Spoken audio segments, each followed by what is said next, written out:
السلام علیکم، آپ سن رہے ہیں کہانی زادی میں عشق بلاخیز قسط نمبر 4۔ تو چلیں کہانی شروع کرتے ہیں۔ آج عرشی کو تاکل دنیا ہوئے 6 مہینے بیت چکے تھے۔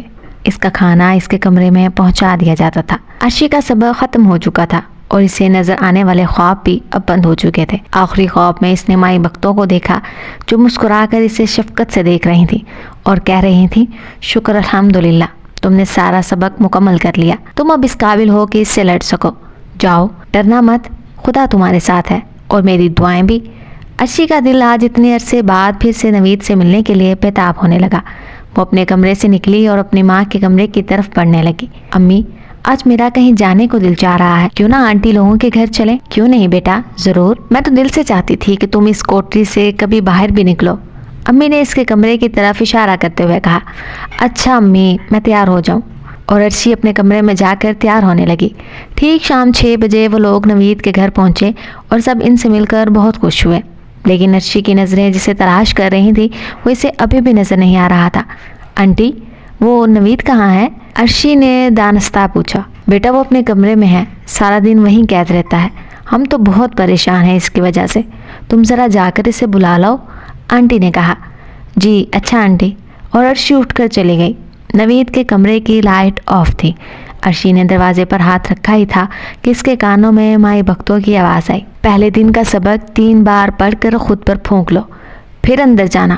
اور عرشی نے جلدی جلدی وہیں کھڑے ہو کر پہلے دن کا سبق، جس میں سورۃ الناس، سورۃ الفلق شامل تھیں، 3 مرتبہ پڑھ کر خود پر پھونک لیا اور اللہ کا نام لکھ کر اندر قدم رکھ دیا۔ اندر لال رنگ کا 0 وولٹ کا بلب چل رہا تھا جس نے ماحول کو کافی ہیبت ناک بنایا ہوا تھا۔ بیڈ پر نوید سر جھکائے بیٹھا تھا۔ ہیلو نوید، عرشی نے اسے مخاطب کیا۔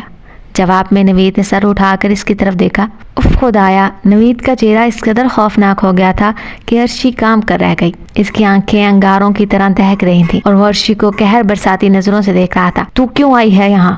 جا، دفع ہو جا۔ نوید کی بجائے کسی عورت کی گرجدار آواز فضا میں گونجی جو بظاہر نوید کے منہ سے ہی نکل رہی تھی۔ عرشی نے خوف سے جھرجھری لی۔ کون ہو تم؟ تیری موت، یہ کہتے ہوئے نوید اٹھا اور عرشی کی طرف لپکا۔ اس کے ہاتھ عجیب انداز میں اٹھے اور اس کے چہرے کی ہیئت بگڑ چکی تھی۔ اس کی آنکھیں، ناک اور منہ سے چنگاریاں نکلیں اور اس سے پہلے کہ وہ عرشی کے قریب پہنچتا، عرشی کے گرد سربز رنگ کا ایک حصار قائم ہو گیا جس سے ٹکراتے ہی نوید کے منہ سے زوردار آوازیں نکلنے لگی۔ وہ تکلیف اور اذیت سے کرا رہا تھا۔ عرشی کی زبان سے خود بخود دوسرا سبق ادا ہونے لگا۔ وہ جو سبق پڑھتی گئی، فضا نوید کی چیخوں سے گونج اٹھا۔ سارا سبق پڑھ کر اس نے آخر میں نوید کے اوپر پھونک ماری تو نوید کو ایک جھٹکا لگا۔ وہ ساخت ہو گیا اور بیڈ پر گر گیا۔ کمرے میں ٹیوب لائٹ کی روشنی پھیل گئی۔ عرشی نے محبت بھری نظر نوید کے وجود پر ڈالی اور اس کی آنکھیں بھر آئیں۔ اس نے فوراً دروازہ کھولا اور باہر نکل گئی۔ حیرت انگیز طور پر نیچے سب لوگ پہلے کی طرح ایک دوسرے سے باتوں میں مشغول تھے، جیسے انہیں کسی چیخ کی آواز ہی نہ آئی ہو۔ عرشی نیچے اتری۔ ابو، وہ ذرا گاڑی کی چابی دیجیے گا۔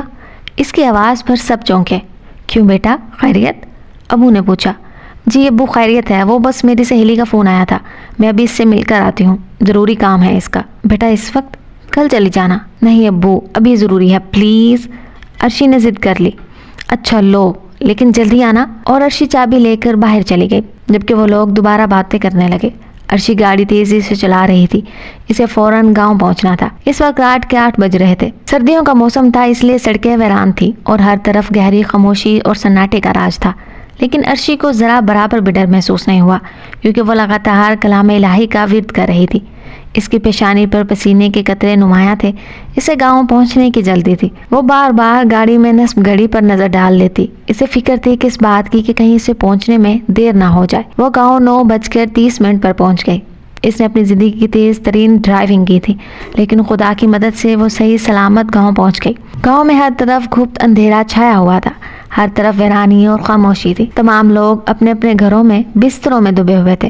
عرشی گاڑی سے اتری اور چلتی ہوئی مائی بختوں کی مخصوص جگہ پر جا پہنچی جہاں اس کی سفید چادر تو موجود تھی لیکن مائی بختوں کا کوئی نام و نشان نہ تھا، اور مائی بختوں کے آنے کا انتظار کرنے لگی۔ چند لمحوں بعد مائی بختوں ایک طرف سے آتی ہوئی دکھائی دی۔ عرشی اٹھنے لگی لیکن مائی بختوں نے اسے بیٹھے رہنے کا اشارہ کیا۔ اس نے سفید لباس سے بتن کر رکھا تھا جس سے مسحور کن خوشبو ابھر رہی تھی۔ اس کے چہرے پر حد درجہ اطمینان اور سکون تھا اور وہ ایک دل فریب مسکراہٹ کے ساتھ عرشی کو دیکھ رہی تھی۔ مائی بختوں کے ہاتھ میں وہی مخصوص تسبیح تھی۔ وہ آرام سے چلتی ہوئی اس کے قریب آئیں اور اپنی مخصوص جگہ پر بیٹھ گئیں۔ شاباش بیٹا، تم نے اپنے پہلا امتحان پاس کر لیا، اب جاؤ اور اسے ختم کر دو، انہوں نے کنویں کی طرف اشارہ کرتے ہوئے کہا۔ عرشی اٹھی اور کنویں کے قریب جا کر زمین پر بیٹھ گئی۔ اس کے اور کنویں کے درمیان اب صرف 10 قدم کا فاصلہ تھا۔ برگد کا درخت اپنی جگہ کھڑا لہلہا رہا تھا۔ رات کی اس پہر یہ منظر انتہائی روح افزا تھا۔ اس نے منہ میں کچھ پڑا اور کنویں اور درخت پر پھونکا۔ اچانک تیز ہوا چلنے لگی، ہر طرف مٹی کے بگولے اڑنے لگے اور دیکھتے ہی دیکھتے برگد کا درخت اور کنواں اس گرد کے بادل کے لپیٹ میں آ گیا۔ دھواں چھٹا تو ایک انتہائی خوبصورت لڑکی درخت کے تنے سے ٹیک لگائے کھڑی عرشی کو غضبناک انداز سے گھور رہی تھی۔ اب تک کے لیے صرف اتنا ہی، ملتے ہیں اگلے ہفتے ایک نئی قصے کے ساتھ، تب تک کے لیے اللہ حافظ۔